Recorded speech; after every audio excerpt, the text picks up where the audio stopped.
Hello and many thanks for joining us on Plus TV Africa. I'm David Alabi with the news making the headlines. Now we begin with reports that ahead of resumption of the National Assembly's splinter group of the ruling All Progressives Congress, APC, the reformed APC on Sunday raised the alarm that the national chairman of the APC, Adams Oshiomhole, and the party have concluded plans to impeach the Senate President, Dr. Bukola Saraki, and his deputy, Senator Ike Ekweremadu. According to RAPC, Mr. Oshiomhole has ordered all APC senators to ensure they participate in the plenary to effect the removal of Dr. Saraki by interpreting the 1999 Constitution to pass a vote of no confidence to remove him as Senate President.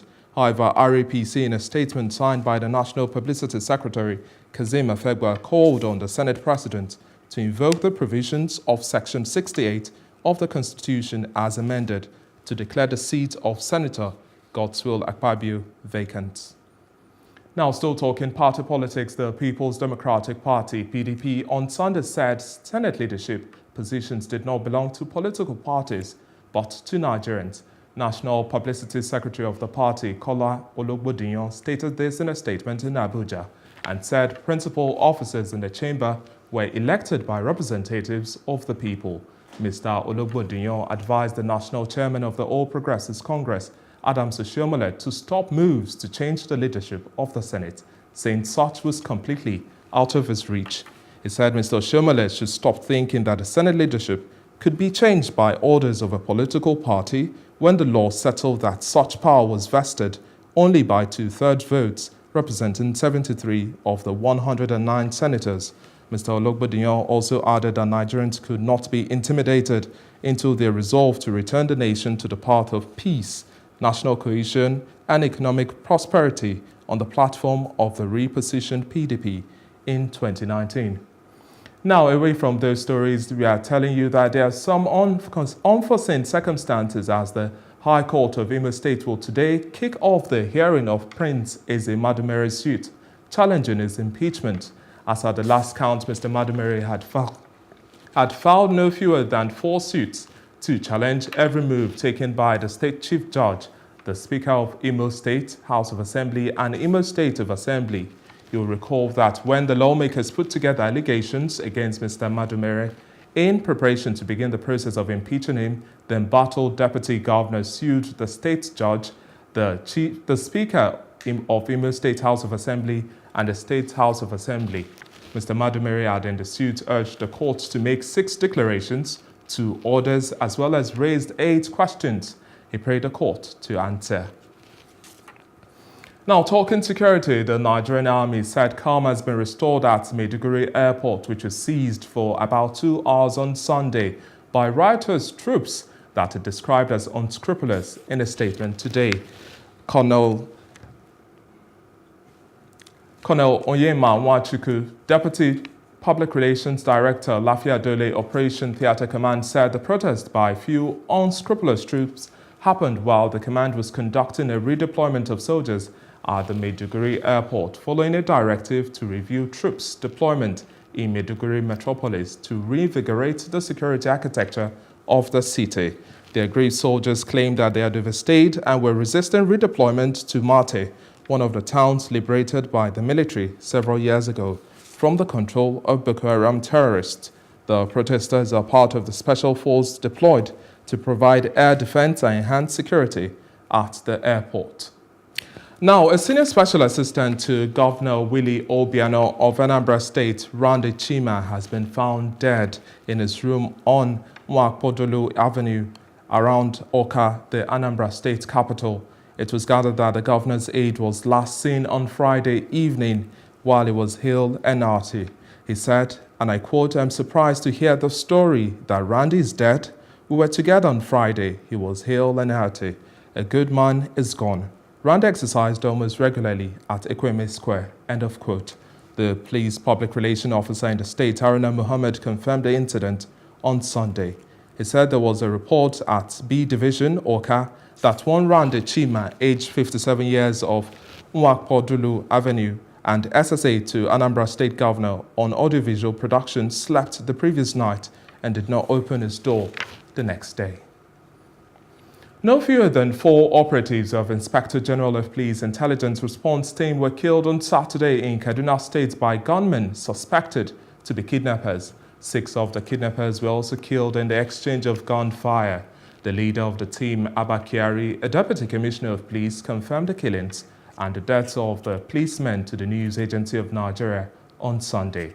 He said the incident happened when the suspected gunmen ambushed the operatives during a follow-up operation on the kidnapping of one Sheikh Ahmed Ahmad in Ragasa area of Kaduna State on August 2nd this year, and a subsequent release after a ransom was paid.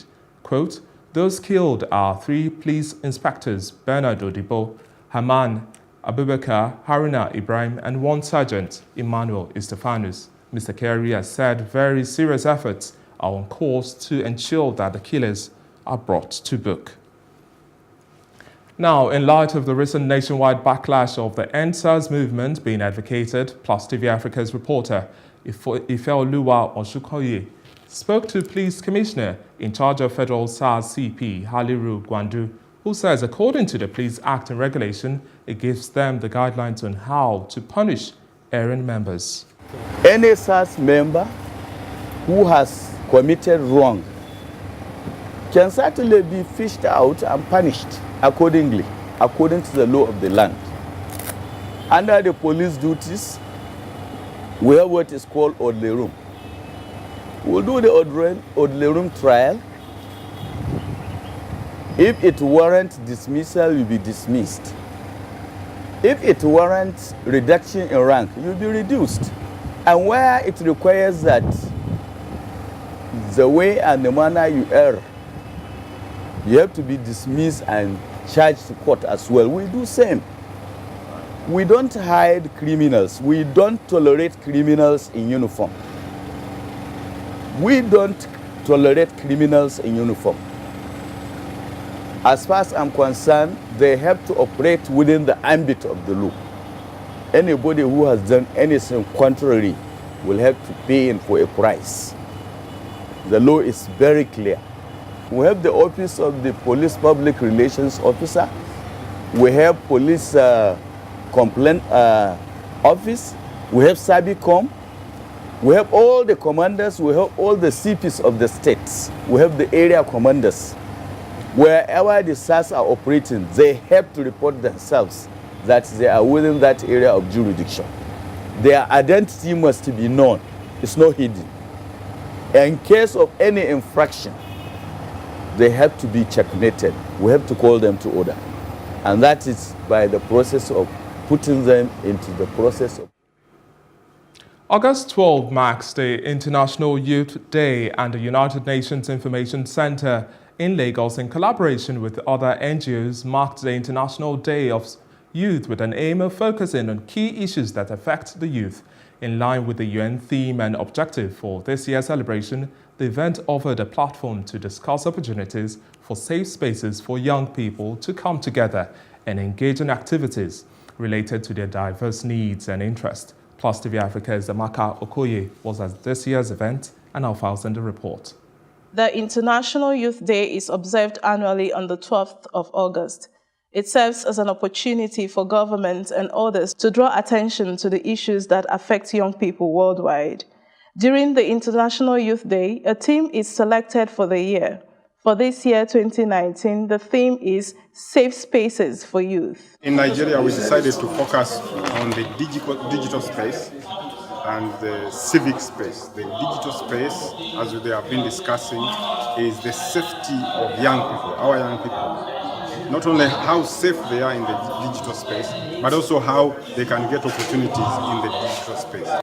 The Nigerian youth is faced by numerous challenges, ranging from insecurity, poverty, corruption, among others. But topping the list is unemployment. In 2016, the National Bureau of Statistics put youth unemployment rate at 65%. This means a quarter of Nigeria's population of young people who have no other form of income except for formal employment are solely dependent on either their parents or words for survival. There is therefore an urgent need to create safe spaces for youth to be empowered and to take charge of their lives by engaging and taking up leadership roles. We have youth empowerment initiatives. And there are many programs that are dedicated to assist young people in all sectors, the digital environment, in business, and so forth and so on, so that young people can use these opportunities to build themselves up, but to prepare themselves as future leaders of our countries and the continent eventually. Young people on this day are called to take charge of their lives and environment while preparing themselves to be eventual leaders of tomorrow and asserting themselves in positions of authority and leadership. As a citizen of this country, I have a sense of developing the country in my own little quota, making vital contributions to myself, to the youth, and to those around me, and most importantly, my community at large. The need for safe spaces for the youth cuts across every aspect of their life. For to have a safe youth is to have a safe nation. For Plus TV Africa, Amaka Okoye. We'll take a quick break now. When we come back, the rest of the news continues. Stay tuned.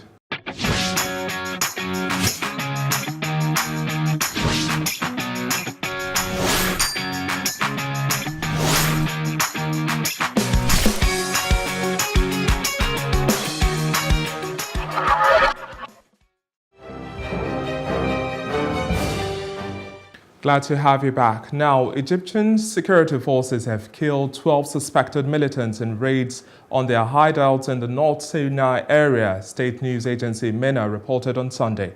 The killings is the latest in a campaign to uproot armed Islamists behind a wave of violence in the area. The deaths so far now have reached at least 325.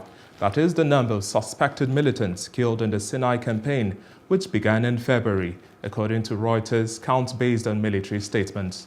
At least 35 military personnel have also been killed. The state news agency said security forces came under fire when they raided a walled compound in Al Arish, the capital of North Sinai province, without giving a time frame for the incident. It said the raiding forces responded in kind and 12 suspected militants were killed in the shootout. The authorities were trying to verify their identities. 5 rifles, 4 of them automatic guns, were recovered from the scene, as well as some ammunition and 2 ready-to-use bombs, MENA said. There were no reports of casualties among security forces. In the northeastern part of Burkina Faso was on Saturday again attacked by jihadists. 5 gendarmes and 1 civilian was killed in a mine explosion between the communities of Bungu and Ugaru in the east of the country, state television reported. The incident occurred in the evening when the vehicle transporting the constables and mining workers were escorting to an extraction site struck an explosive device. The incident comes as Islamic extremists are moving to the region where they can hide in thick forested areas and are launching more attacks on security forces. Ousmane Traoré, the governor of the region, said the culprits are to be found among the many jihadist groups that abound in the region. Zimbabwe's main opposition leader, Nelson Chamisa, filed a court challenge on Friday against President Emmerson Mnangagwa's election victory, halt his planned Sunday inauguration. Mr. Chamisa's lawyer, Thabane Mpofu, said he had asked the Constitutional Court to nullify the July 30 vote, and that his court application meant that Mr. Mnangagwa's swearing-in had been halted. Justice Minister Ziyambi told Reuters on Sunday that the inauguration will no longer happen until the case is finalized. We're seeking a declaration to the effect that the presidential election was not properly conducted. It was not conducted in terms of the Constitution. It was not conducted in terms of the Electoral Act. It was not conducted in terms of standards of fairness, transparency, and accountability. Consequently, we also seek a declaration to the effect that the announcement made by Justice Chikumba declaring Comrade Emmerson Mnangagwa as the duly elected president of Zimbabwe is faulty at law. It is null and void and must be set aside. We're not over. We're coming back on Thursday. But I think that we exposed the truth, and you can't hide the truth. And we hope that Zambia and Zimbabwe can be held accountable for failing to protect people's lives.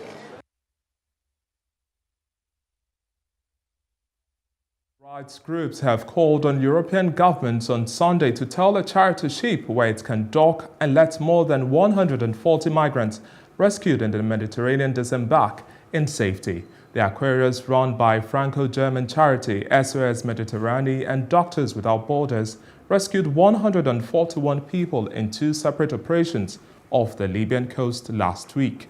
The boat had just started heading north on Sunday towards Europe when Libyan Coast Guards called it back to pick up 10 migrants spotted aboard a small fiberglass boat as the rescue was underway. SOS Mediterranean and MSF asked for guidance on where to take those that they had saved. Nick Romanik, search and rescue coordinator, SOS Mediterranean, has said that what is of utmost importance is that the survivors are brought to a place of safety without delay where their basic needs can be met and where they can be protected from abuse. The Aquarius has operated in the central Mediterranean since 2016 and says it has helped more than 29,000 people in distress, many of them African migrants who, until this summer, were brought swiftly to Italy without any incident. Fire at Taiwan hospital kills 9 people and many more injured. Details of this and more when we return. Don't go away.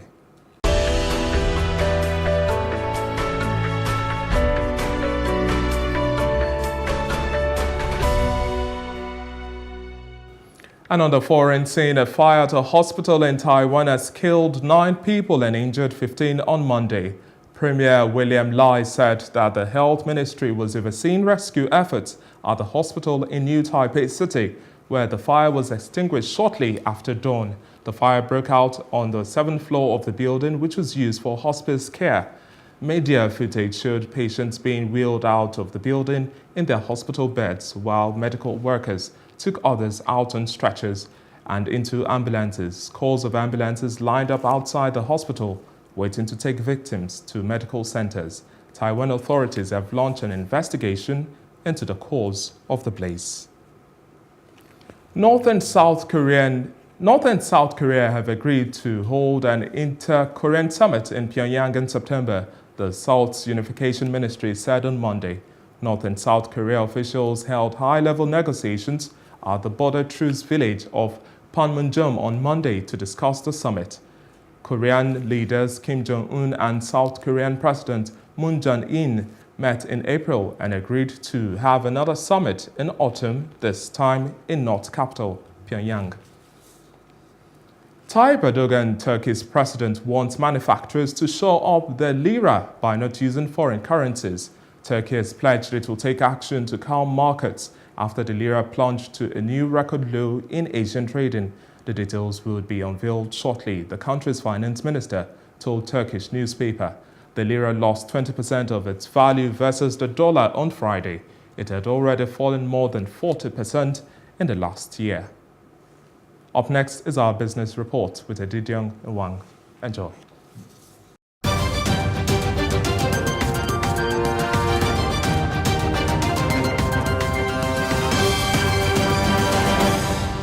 This is Business News and I'm Edidiong Nwang. Well, the Bank of Industry has provided 400 million naira to be made available on a quarterly basis to members of the Leather Products Manufacturers Association of Abia State. Now, this comes with a rising determination of Dr. Okezie Piazu, the governor of Abia State, to promote the Made in Nigeria brand with a view to meet international standards for local and international consumption. The process will be a combined effort of the BOI, Fidelity Bank PLC, which is in charge of disbursing the funds to over 300 members, and Ford Foundation, which will be providing technical support. According to Mr. Olukayode Piton, the managing director of the BOI, the program was fashioned to provide a tailored bundle of financial and non-financial services, which include capacity building to qualified members of the LEPMAS. He added that the sector is a significant driver of job creation, among other benefits, as it currently engages over 150,000 artisans to provide leather products. While the Lagos State government has announced that its light rail project running between Mile 2 and Marina will now commence passenger operation in 2022. The state government says after a comprehensive review of the project, it has approved a roadmap proposed by its consultants to complete the civil infrastructure as well as other operation and maintenance infrastructure needed for the commencement of passenger operation in 2022. Now, this was contained in a statement by the Assistant Director Corporate Communications at the Lagos Metropolitan Area Transport, Kolawole Ojelabi. The President of Association of Miners and Processors of Barite, Mr. Stephan Alao, says Nigeria loses over 5 billion foreign exchange annually to importation of barite by the oil and gas industry. Mr. Alao, who made the disclosure yesterday at the commencement of barite laboratory testing in Boko, says the country has enough of high-quality barite to meet local demands. He also appealed to players in the sector to look inward to help the country conserve its foreign exchange earnings, adding that importation of barite had led to the loss of jobs, infrastructural deficit, and a strain on the local mining sector. Well, that is on business news, but still to come is our roundup on entertainment and sports. We'll be back in a moment. And in entertainment news, Afro soul singer Simfiwe Dana set to be one of the headlining acts for the 6th Vodacom DSTV Delicious International Food and Music Festival. The event will take place in September at the Kialami Grand Prix Circuit in Midron. The star will be joined by soul singer Lyra on the Woman Glass stage. The songstress, known for her vocality on issues that affect society, said she hoped that through her performance, she can communicate a strong message against femicide in the country. The artist, who has been in the music industry for 14 years, is one of the many being hailed for shaping South Africa's contemporary musical landscape through her combination of jazz, Afro-soul, and traditional music. According to Simfiwe Dana, aims is for it to be spiritually uplifting and healing, and the performance will be a chance to share new music with her fans. Ugandan-born socialite Zaria San has leaped to the defense of model Hamisa Mobeto's son, Dylan. The boy was the product of Hamisa's love affair with singer Diamond Platinum, while the latter relationship was with Zari. The affair led to Zari's breakup with Diamond. For months now, Zaria has been on a war of words with Hamisa on social media. However, in a rare kind of gesture, Zari said she does not have any problem with Mr. Hamisa's son because he is innocent. Singer Emanira also gives birth to twins after 36 hours of labor. Nigerian singer Emanira, who was once signed to Ubi Franklin's Triple MG Records, gave birth to two beautiful children named Alexandria and Alexander on August 11 this year at about 2 a.m. after 36 hours of labor. The singer made the announcement a few moments after a lengthy post that reads, "I have never been so inspired and full of love as I am today. With style and full force, you've both entered this world and forever impacted my destiny. My career has been my top priority for the past 10 years of my life. So you can imagine that I was surprised and shocked for what God had in store for me. Last year, I overbooked and overworked myself tirelessly just to be able to accomplish one of my biggest dreams, which was to move into my dream home in Lagos." Now, the very best in sports is up next.